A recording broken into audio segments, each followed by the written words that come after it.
Kind of close things off for us. We're going to be taking a look at another type of a function question, but this time kind of one that you might recognize. It's our function or kind of our equation relating Celsius to Fahrenheit.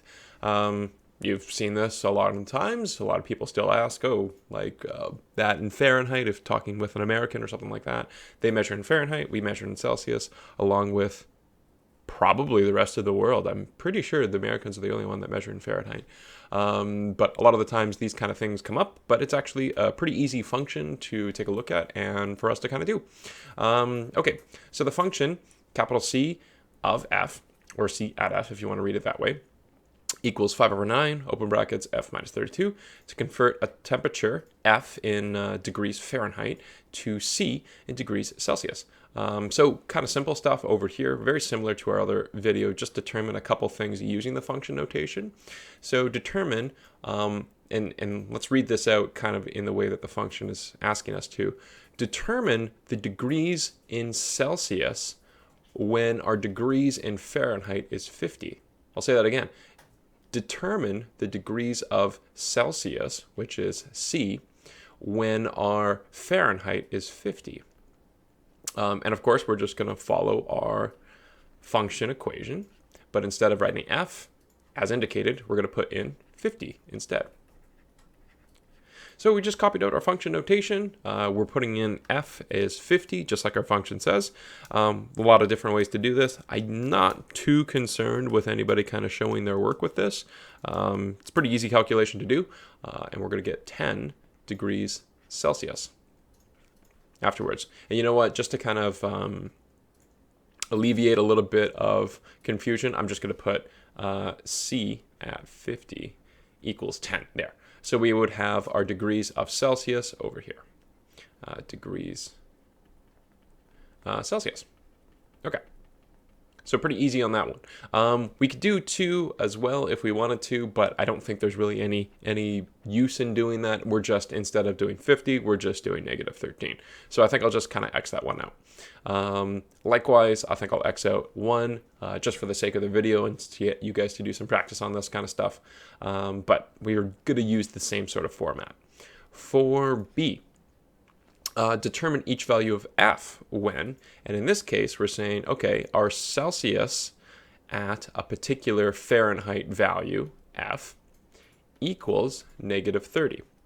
And this is where we're going to set our equation equal to our function notation, where we have negative 35 equals 5 over 9, open bracket, f minus, and you know what, I'll just do f in a different color again, just so that we kind of know that's the one that's the different, f minus 32.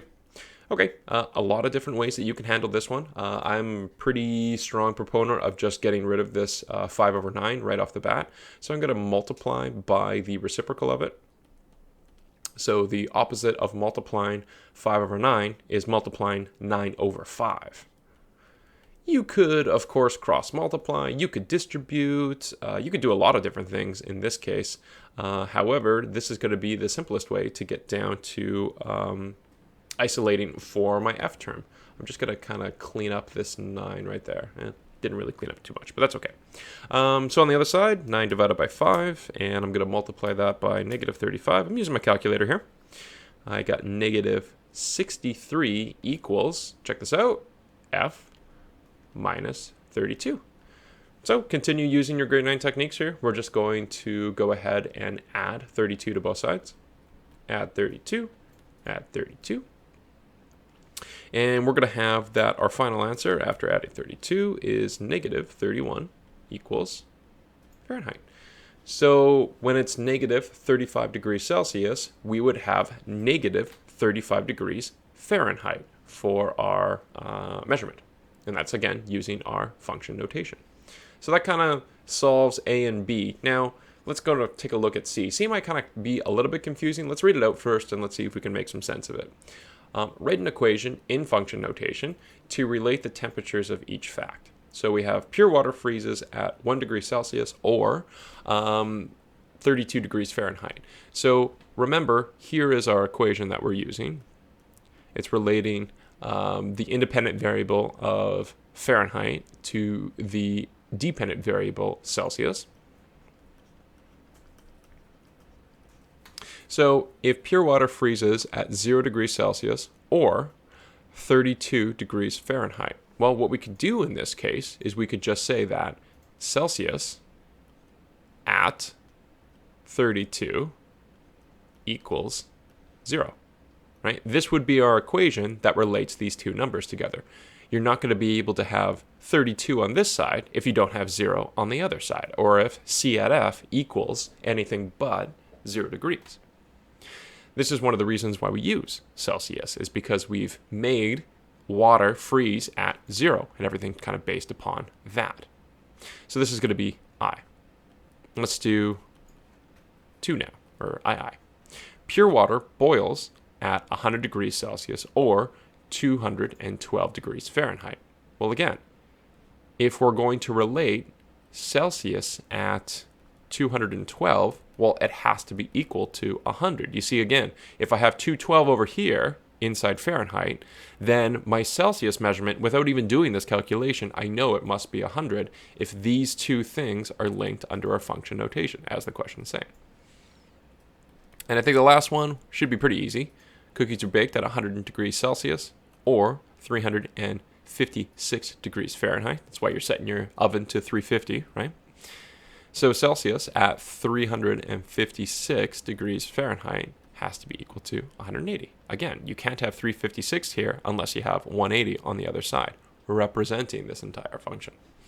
So kind of a quick little recap on a little bit of how we use functions, a little bit more, I guess, tougher of an example for this one, but just to kind of like go with what you know on this, right? We know that we're solving for